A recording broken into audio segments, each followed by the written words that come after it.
Welcome, everyone, to the TeeRap Show with your host, Trapper Goldsmith, where we showcase elite athletes and sport individuals with their inspiring stories and rise to glory in their pursuit of everlasting greatness. Today, you're in for a great tasting treat. Yes, that's my dad humor kicking in, but you'll learn that these guys weren't just a serious factor on the ice, but now they're very serious business owners and are changing the drink game. What started out as a university project has turned into a full-blown business, and you're going to learn how most successful businesses seek to solve a problem first. And that's exactly what our guests, Bobby Zinkan and Chad Labelle, have done in the cocktail market with their company To a T. In today's episode, you're going to get to know these guys very well. You'll hear how they went from hockey professionals to entrepreneurs, what that journey looked like, getting a business going from the ground up, and the challenges between sport and business. So I hope this episode inspires not only the athlete in you, but also the business side of you and gets you inspired for the possibilities out there with the right mindset. So Bobby, Chad, welcome, guys. Thank you. Thank you. That's a great intro. Yeah. Appreciate you having us on and looking forward to the conversation. Yeah, this is going to be fun. This is actually my first kind of three-way podcast. So we're going to have some fun with it. And why don't we just, deep dive into your guys' journey, how you got here, starting with hockey. How did you get into hockey? And, Bobby, maybe start with you. How'd you know, or what age did you know is like, okay, I can play this at an elite level. I'm a little better than everyone else out there. Yeah, well, me and Chad, we've played on the same team like our whole life, starting in like Timbits Tyke. Oh, wow. We started playing there. We played on the number one team our whole way through.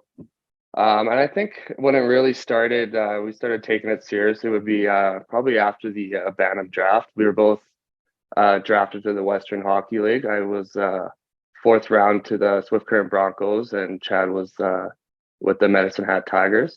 But yeah, after the draft, it really started getting serious, and it became, just as much as a game as like a true passion. We almost treated it like a job at that point. But yeah, so like going into midget and going into our first Western Hockey League camps, testing the waters there, seeing the jump in skill level from the midget. Well, it's U18 now, but U18 to the junior level. But yeah, then the training started picking up considerably. We trained together. We basically almost done everything together.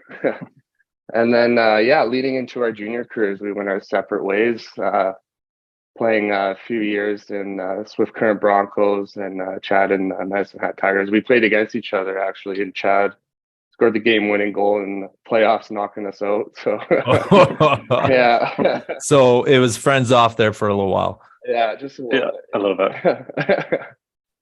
So Chad, maybe talk about that. Like, what was it like? You guys, I actually didn't know you grew up together. I thought you met in university. So growing up, playing together, being training buddies, and then all of a sudden you're playing against each other. What was that dynamic like, both on the ice and off? Yeah, off the ice, like we grew up in the same neighborhood, so our families got really close too, and we'd meet together every weekend, and we almost grew like a family kind of friendship relationship. So off ice, we were, very close and very friendly. Then when we got onto like the on ice aspect of playing hockey, it was a little bit, more competitive. Obviously, we're trying to kind of put our friendship out the window at the time and just go out there and try to, beat each other up and try to win that hockey game. But, every time we played against each other, it was competitive. Then, once the game was finished, it was just back to normal. So it was a fun ride playing against each other and a fun ride growing up playing with each other. Went hard on the ice and then left it on the ice when you guys came off. Yeah. Yeah. So you were both known to drop the gloves. I watched a couple of highlights on YouTube of both of you guys dropping the gloves. What do you feel like your role was, with the team and kind of moving forward when you got to that elite level? Where was your guys' role with the team and kind of as a player? Yeah. So like growing up, I was a hard worker, I'd like to say. And going into U15, U18, I I was more of like a goal scorer, playmaker. I was putting up points. Then when I got to the junior level, I kind of had to shift my my game plan and just to stay in the lineup basically. And I was moving down to like the third, fourth line, not getting as much ice time, and I had to adapt basically of how can I find a way to stay in the lineup. And at that point, I was on the team with a guy named Jacob Dowdy, and he was a 6'4" big time fighter, and I'm like 5'9", almost half the size of him. So he was in practice giving me a bunch of lessons before I actually went into my first fight, and he gave me a lot of good lessons. And I got into my first fight, everything went out the window, and I just buried my head and started throwing as much as I could. And it was after the fight, it was kind of blur, and I was like, wow, that was fun. And then the whole crowd was into it. We had a big square up in the center of the ice, and it was fun for a bit. I didn't enjoy it as I kept trying to do it. I mean, I was a smaller guy, so I was trying to move up in the ranks and make a name for myself in the fighting. Then I started to fight against bigger guys, and got my bell rung quite a bit. And at that point, I was like, is this worth it to take these punches to the head just to try to stay in the lineup? And I kind of slowed down with my fighting just to protect my head and keep. My mom was obviously not a fan of watching these fights. No, moms so are like she was that. always. Yeah, she was scared. So I kind of, slowed down my fighting, but, through like the middle of my junior career, I felt like I had to fight basically to stay in the lineup, which is unfortunate in a way, but, I did enjoy it, and I did enjoy what it did to my team, help them, feel pumped up, or, give them motivation to say that I'm still here. I'm trying to fight and play for you guys. And yeah, it was a little bit of a shift, but I think it's a learning curve, and I'll take it. Yeah, I mean, it's a big part of the game nowadays. I mean, it is what it is, right? It can change the energy of your team, and it can change the momentum of the game for sure. So you guys both cashed in on your WHL education. Is that right?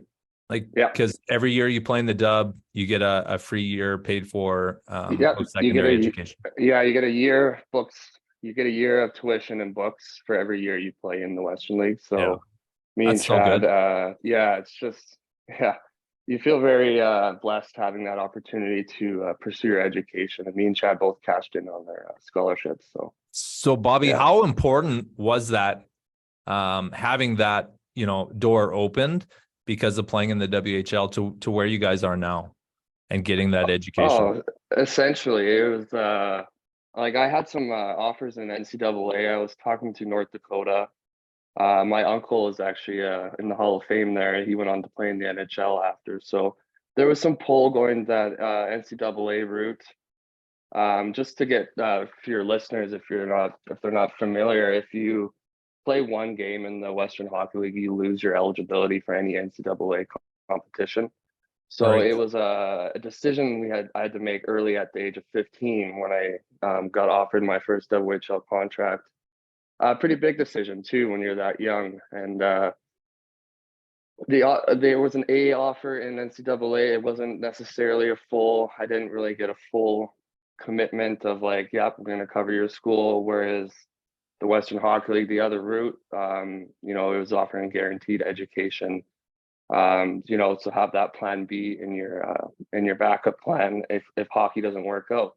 So yeah, the opportunity to have that, to go to school after playing in the Western Hockey League and secure financial funding to pursue your education was just, I think it was really important to me and my parents as well.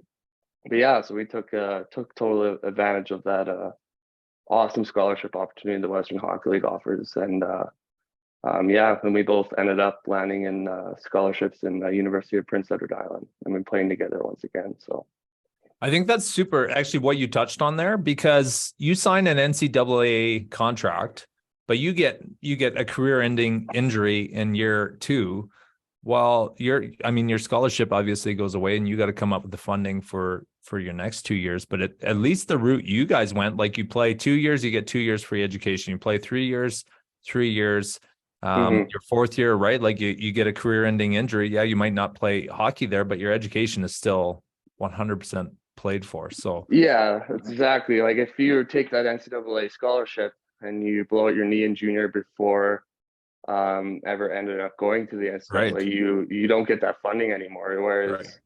in the Western Hockey League, you don't even have to play university hockey. You get that funding right away, and it secures your education. And being a hockey player and junior, most kids go to high school, they take maybe a year off, and then they're right into their university. Whereas, you know, the nature of being a hockey player, your hockey is number one priority. So we both, you know, didn't end up starting university till we're about 21, which is when usually all our other buddies from high school are finishing. So, Yeah. you know, locking up that school funding was just a very important part of my decision to go that route. So, Chad, was there, after your university, you got, because you both played all 4 years, was there any talk about like going pro? Was there any, you know, whether Europe or the AHL or any of those leagues, was there any talk for you to go pro? Yeah, I had a few people reach out to me to go play over in Europe. My dad actually went over and played in Germany for a year with his brother, so that was definitely in the back of my mind. I thought about it. I kind of thought about my whole entire university career of what I wanted to do after I was done here, and I was debating it. I figured I knew I would have a really good experience going overseas, but I was just kind of figuring out whether I would still continue having a passion for hockey, of wanting to do that. I mean, I've been, moving away from home since I was about 15 years old. So I played a lot of hockey, and I was kind of debating, do I want to go overseas and, be away from my family again for another year, 2 years, or however long. And, it was that decision. Plus, my passion for the game was kind of, going away. I didn't want to, keep putting my body through all this stress and injuries. I was, getting pretty banged up near the ending of my career. And at that point, in my third year of university, I got into entrepreneurship, and that's where, I kind of found a new passion of what I wanted to pursue. And I was totally okay with hanging up the skates after my last year of university. So it was a tough decision up until my last year of university, where I was like, okay, I'm okay with hanging them up and moving on to the next chapter of my life. And I was really looking forward to that part. And I guess for our listeners that, aren't familiar with being a professional athlete or what it takes, like, okay, yeah, you're 21, 22, and, that's super young, but you've been playing hockey for what, 15, 16 years at that point, right? Yeah, no, it's basically all in life growing up, and it's like all you do, all you think about. It's basically everything that you can. Basically, it's all that you do, and you takes a toll on you physically, mentally a bit. But looking back at it all, I wouldn't change a thing, and I loved it growing up, and it was a big part of my life. Met a ton of great people, but yeah, it can take a toll on you. It wears you down a bit, and either some people continue that passion throughout their entire life, and I was at the point where I was just ready to move on. What was the draw to PEI for, like, you both, I'm assuming, made the conscious decision to go together? What was the draw to PEI out there for you? Yeah, so actually it's kind of a funny story. It was me, Bobby, and we have another buddy that we grew up in Calgary with. His name is Riley Whittingham, and we grew up in the same neighborhood playing together. And as we got to junior, and we always met back up in the summertime, we're like, yeah, let's go to university together. We told our parents, told our friends, like, we're going to go to the same school together. And everyone's like, yeah, that's, pretty hard to, they're like, yeah, right. to do. Like, what are the odds of that happening? And then, so then Bobby, in his second last year of junior, he went up to Summerside, right, Bob? Second last year of junior? Yeah, Summerside, PEI. Yeah, and then I was finishing up my last year of junior. Like, I was 19 years old going into my 20-year-old year. And, there was about 5 or 6 20-year-olds coming back, and each team can only take 3. And my odds of staying on that team were pretty slim. And I was probably going to get traded my last year playing junior. And, I was not really, I didn't really want to get traded my last year. I mean, I didn't want to restart making friendships and, get traded and just move to a new billet and set roots up somewhere else. So Bobby was in Summerside actually at that time. And I decided to, go out to Prince Edward Island, which was kind of close to where Bobby was living. And started my first year of university when I was 20. So I forego my 20-year-old year in junior, and Bobby was out there. And then my first year of playing for University of Prince Edward Island, I kind of mentioned, I got a buddy out in Summerside that's playing, and then Riley, who we grew up with, eventually went out and played in Summerside for his last year of junior as well. Then it was easy for our coach to kind of go scout him out, and yeah, eventually he's like, yeah, let's bring them in. And that next year we're all living together and playing on the same team back in university. Yeah, the three amigos. That's pretty cool. I mean, that life experience right there is pretty awesome that you guys got stuck together. So, Bobby, kind of on the more tangible side, like what's it take to play pro hockey? What's the difference between someone that goes on to have a good career and someone who has a great career? What, in your mind, what's the real X factor there? Yeah, well, when you get to a level like the Western Hockey League and the CIS, well, it's U Sports now, but our first year was called the CIS. Everyone's a good hockey player. It's the fine details that separate the great players from the good hockey players. Your ability to make your first pass consistently on the tape every time, just little details in skating, your edge control. It is very fine, minute differences that separate, the good junior players, the guys that go on to play pro, and just the constant developing your skills and your off ice training. All those little things added together is definitely what makes the good pro hockey players the way they are, and then the junior players too. But yeah, so it's just like everyone's a good hockey player. You learn that quickly when you move up the levels. Yeah. And then like I was playing with Jake DeBrusk. He's now on the Boston Bruins, and it's a funny story. When we first met him, we were having a pregame skate in Edmonton, and he came on the ice with us. And he was about 5'3", wearing a cage, and we all thought that he was one of the coach's friends. Like just kidding, but you want to go skate with the boys. And after the practice, we were like, "Who is that guy?" And then they're like, "Oh no, he's a prospect." And we were like, "What? That little guy?"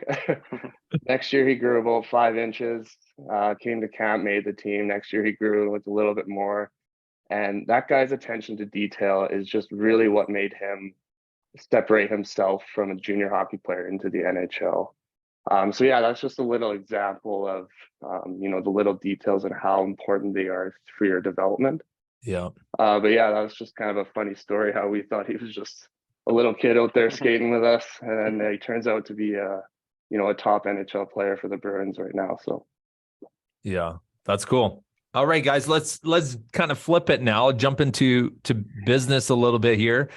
Did you guys always know, like, you wanted to come back to Calgary once you started thinking on the entrepreneurship, that you wanted to start your business, your company here? Yeah, I think we both wanted to do that. I mean, both our families are, in Calgary, and we've been moving away ever since we were young, and we wanted to come back and set up our roots in, the place that we call home. And that's kind of like actually where our parent company name came from, Homeland Spirits. It's our parent company. Yeah. So yeah, that's kind of like the reasoning behind that. We've been traveling all of our life, and yeah, after our last year of university, we said, yeah, let's go back to our homeland and back to Calgary and, start pursuing this passion that we've now found. Oh, I love it. So where did To a T come from then? To a T, yeah. Kind of a brainstorm. It happened. Yeah. The saying when you like perfect something to a T.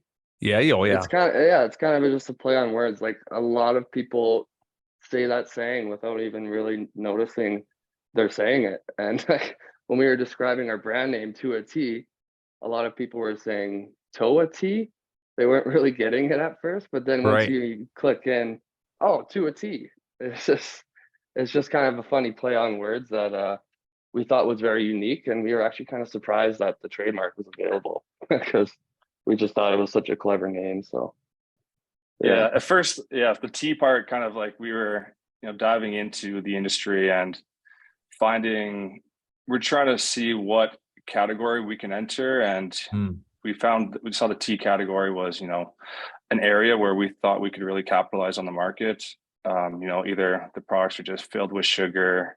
We're both athletes. We care about what we put into our body, and either there's products out there with just 23 grams of sugar in a can, or they're packed with artificial and a bunch of preservatives, and you don't really know exactly what you're putting into their body, or they just tasted like water with a little bit of fake tea extract in it. And we both love gin, which is the spirit base in our product. And yeah, we kind of saw an opportunity in the hard tea category, and then we started brainstorming on names, and Tua Tea is something that fit perfectly with our brand and what we wanted to do. And yeah, so then we just kind of rolled with that name and got the trademark. And yeah, people might mess up the name, but we also think it's kind of like a conversation starter, whether they mess it up. Like, is it Tua Tea or is it Toa Tea? But if they're talking about the brand, I think that's good. Yeah, absolutely. And that's half the battle right there, is starting the conversation. Yeah. So Bobby, what's it? So, you've started the company essentially, through the COVID era, and Calgary is Alberta is an oil and gas driven economy. What's it been like starting a company in this time period, and how have the resources and what have been some of the challenges being in Calgary and really driven by oil and gas? That's been down the last little while. I know it's on the rise right now, but what have been some of the challenges for you guys starting in this economy? Yeah, well, the advantage of being locked up at home during COVID, and with the kind of the Zoom technology blew up during this period of time. We incorporated in 2020, and which gave us about 2 years to research the market, dive into everything possible, can designs, flavorings, all this data. So that was kind of the bonus of it, because having all that extra time being locked up at home, you just start researching and finding out as much information as you can. But some of the challenges, being an entrepreneur, you have to go out and speak to people. You have to go talk to people, get advice, especially in raising money. You want to, Zoom calls they're good and they're beneficial, but nothing beats that face-to-face conversation, especially if you're talking about, investing into something like in a company.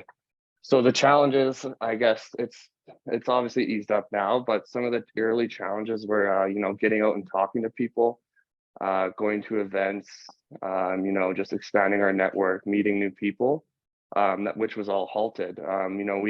We've talked to a few people over Zoom for advice, but yeah, there's just nothing beats that face-to-face conversation. And, we're glad we can meet more people now and go actually physically talk to people now. But yeah, I was before this, I was working in oil and gas actually for a company called Fueled. So I became very familiar with the oil and gas sector. So yeah, it's just, there's plenty of money to be made there. It's an ebb and flow market. It's great when it's good and it's bad when it's bad. Yeah, exactly. Boom or bust. So I kind of made the decision. I started working there right after graduation, and I made the decision. I was kind of doing both jobs at the same time, and that from 2020 to 2022, working long hours. I was working full time there, so kind of got to a point where I couldn't do both, and I respected the company at Fueled. Raj Singh, he's a great mentor of mine. I respected him highly, and it got to a point where I was doing more work on Homeland Spirits than was at Fueled. Right. And I respect the hell out of him. So I kind of told him, like, look, I want you guys to succeed, and I'm getting pulled away a lot right now, and this is something I want to do. This is a passion of mine, and he totally respected my decision to leave. But yeah, that was last July, that when I left there and I started doing this full time. So nice, crazy. So Chad, what do you tell a university student who has a great business idea? They'd love to turn it into a company. knowing the struggles that you and Bobby have gone through to get this up and going, the struggles you still have to go through to get to where I know you guys want to be, what do you tell an up and coming university student?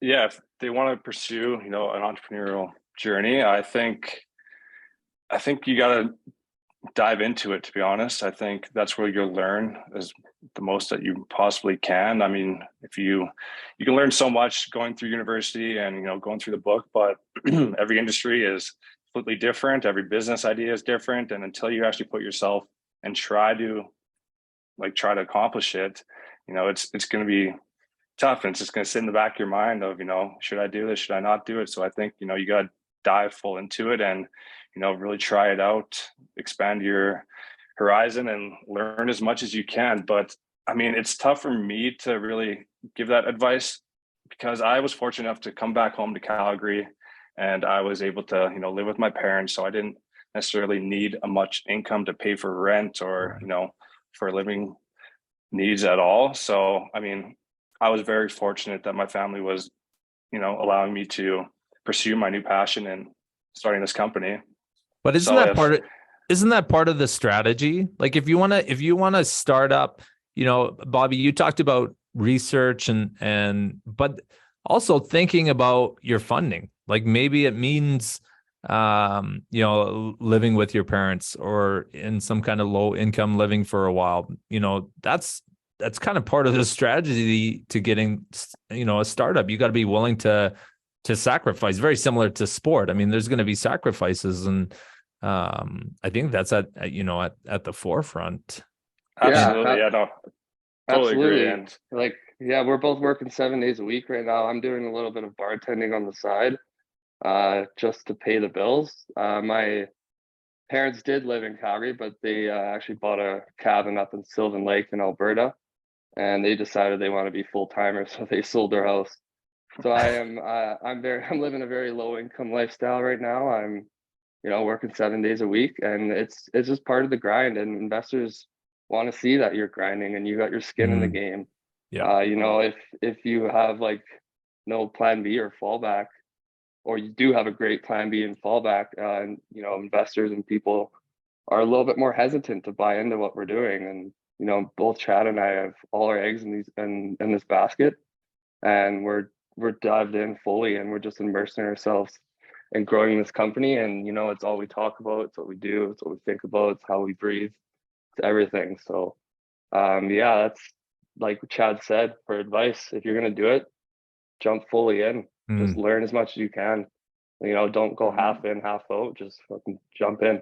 So that's why I tell my boys. It's like most people are so afraid of risk, so afraid of failing. I'd rather see you go all in, make the biggest financial mistake you've ever made in your life, but you learned a lesson there, right? And you move on. My biggest mistakes have always cost me a lot of money, but you learn from them. And I'd rather take that risk and fall down, but then learn how to pick myself up and be even stronger. Yeah, totally. Yeah. So Chad, what skills do you think you learned in sport that have really applied to entrepreneurship and starting your own business?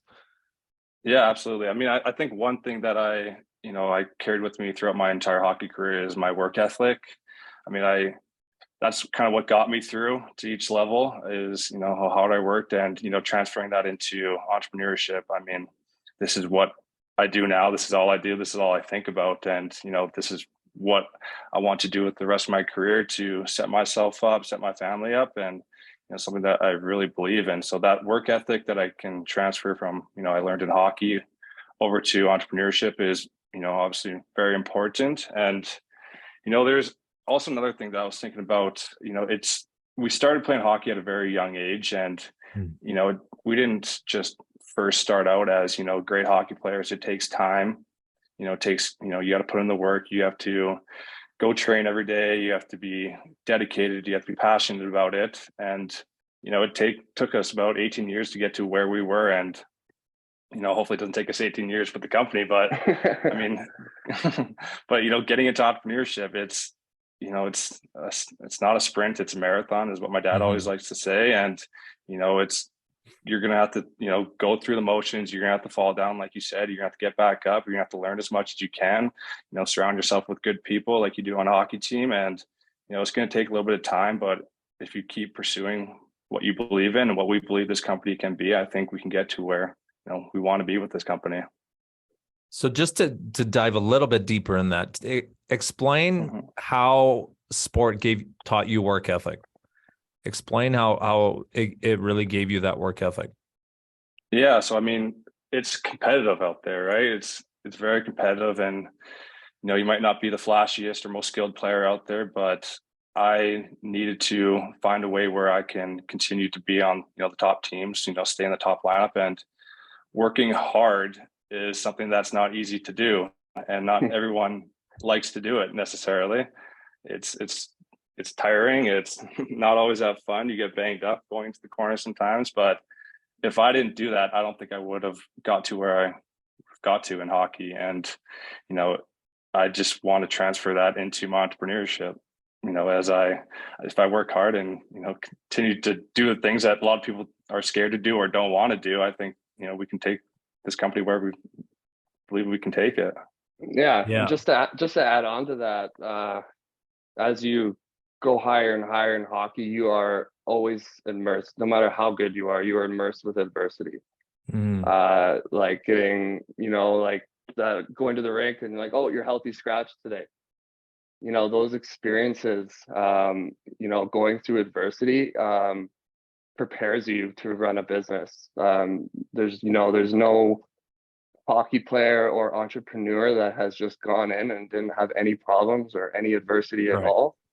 And, kind of being comfortable with adversity or being comfortable with the uncomfortable has really transferred into, running this business. We run into hurdles all the time, and we are used to that. We're like, it's not a matter of like, oh God, like we can't get over this. It's okay, we got a hurdle. How are we going to get over this? How are we going to adapt? How are we going to pivot around this? So yeah, we were immersed with adversity the whole time playing hockey. It's always up and down, and that's transferred very nicely over to business because, yeah, we're just comfortable. We're used to having adversity. So adversity is what teaches us. I mean, that's where you pull your strength from, right? Yeah. So Chad, why I kind of asked you to deep dive into that, because I teach my team to have standards.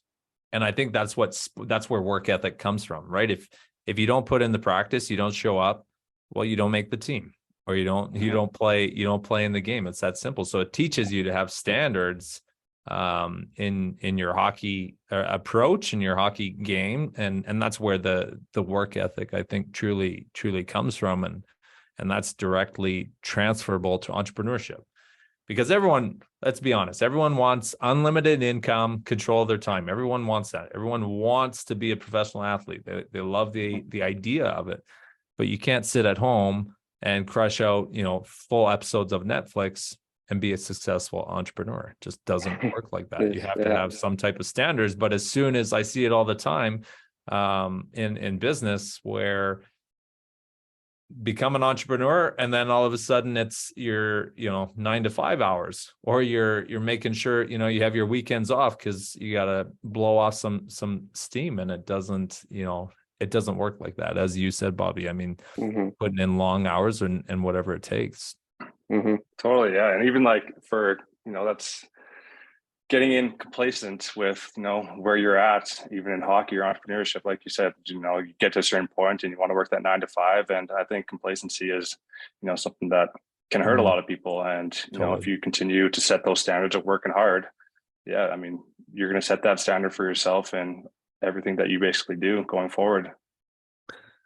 So tell me, Bobby, what does To a T and Homeland Spirits need to go to the next level? What do you guys need to do to accomplish to get to, in order to kind of go to more mainstream, so you're a well-known brand across the globe? Yeah, well, brand recognition is not an easy task.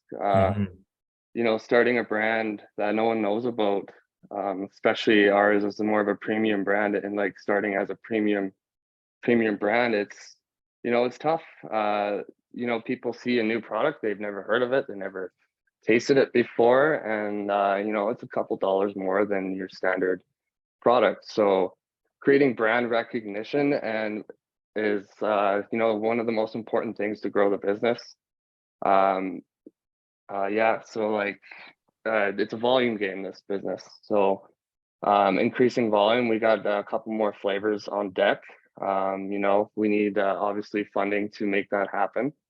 But yeah, and just continuing with our marketing and our brand recognition and increasing our volume. You know, the more product you have, the economies of scale kicks in, makes it more profitable. But yeah, just continuing that brand recognition, you know, being the top of mind in people's on their feed and their mind. Just continuing to you know, share what we have to offer with everyone. So I'll keep it with you for a sec here, just to, you know, elaborate on that. What strategies are you using to build brand recognition? The old cliche in the industry is liquor to lips. Yeah. You know, everyone talks about it.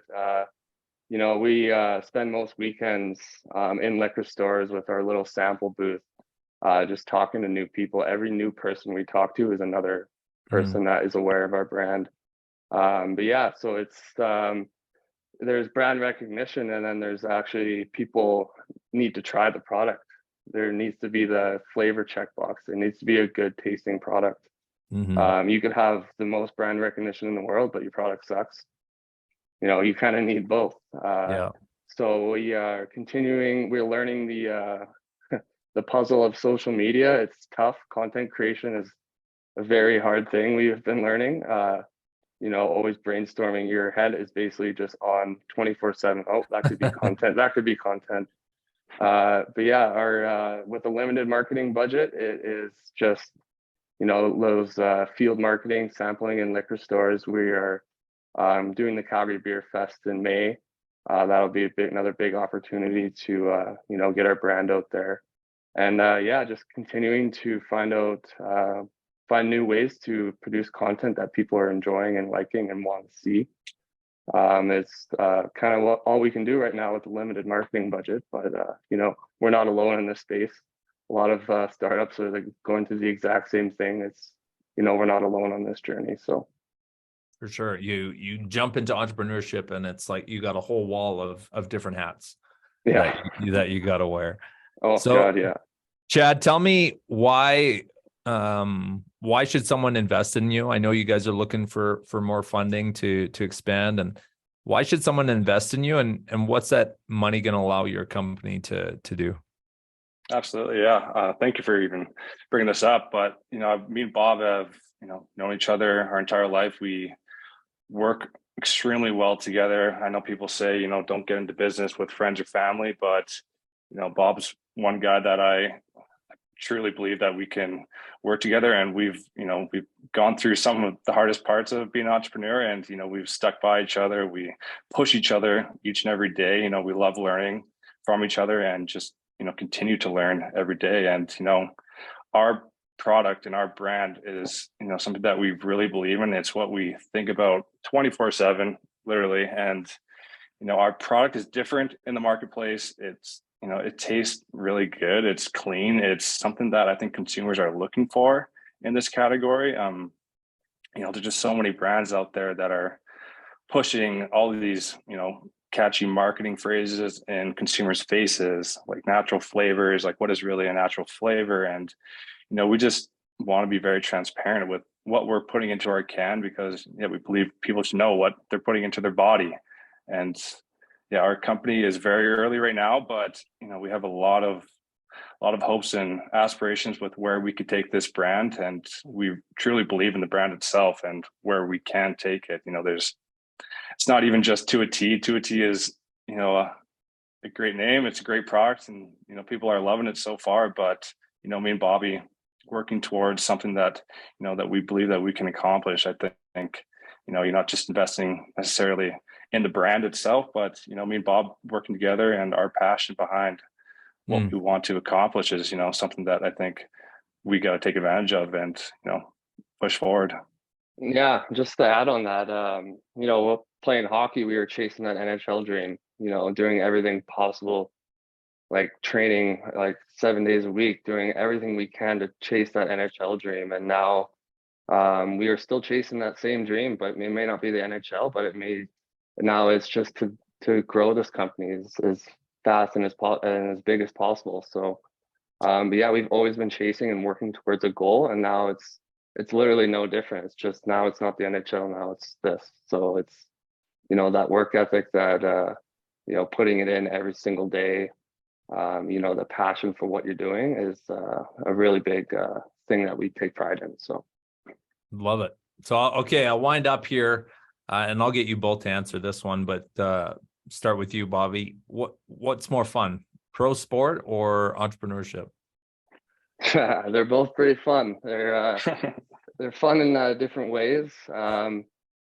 The fact that it is something that me and Chad created on our own, I think is just so cool. And the fact that we can, dictate how we want to spend our day. Yeah, that's a tough question. They're both fun because that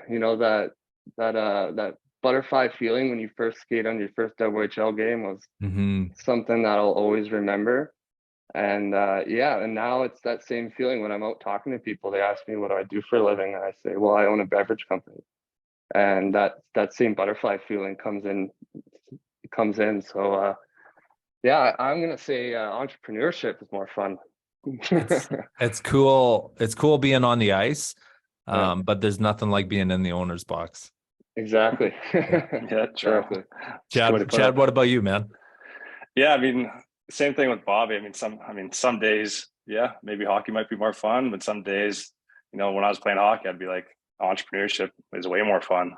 So every day it's a little different maybe, but right now, I truly love doing what we're doing right now. And, like Bobby said, that adrenaline rush that you get when you play hockey is like kind of what we feel going in and starting this company. Like, we're putting all of our eggs in this basket, and, there's some risk there involved, obviously. And it's fun. I think we're a little bit adrenaline junkies in a way, and we try to push our boundaries. And yeah, they're both fun. I don't know. That's a tough question. Yeah. Right now, I'm going to say entrepreneurship. Yeah. Hockey was fun. I loved it. I'm not going to discredit it at all, but Yeah. I'm we over it now, we both love playing hockey. We both love competing. My teeth are actually fake because Chad knocked them out in practice.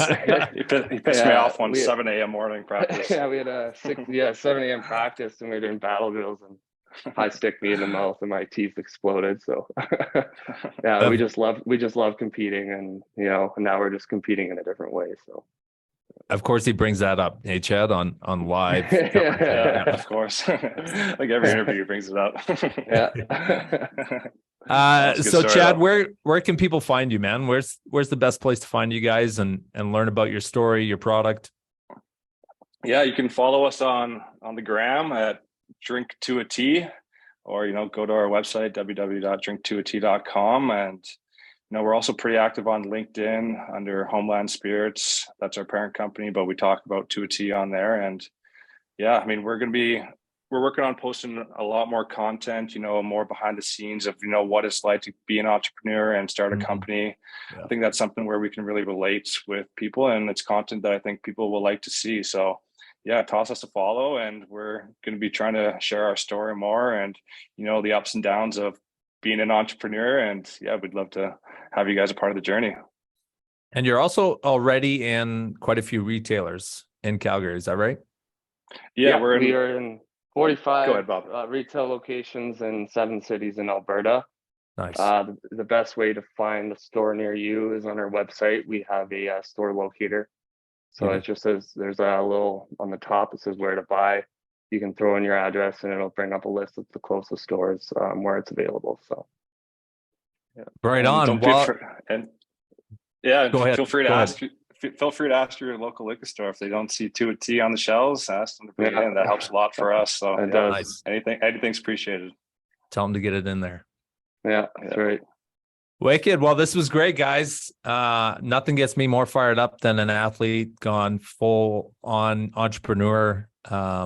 I love your product. I have tried it. I think it's fantastic. Your message, what you guys are trying to do. So I congratulate you and commend you on your accomplishments so far. But I know this is just the beginning for you guys, and you're gonna skyrocket from here and achieve some big success with your plans. So Yeah, thanks, Awesome. Trapper. I really appreciate that. Yeah, thank you very much. Thanks for taking the time and talking with us. We enjoyed telling our story and, sitting down and chatting with you. So we appreciate you bringing us on. absolutely. Right on. Wicked, guys. Awesome.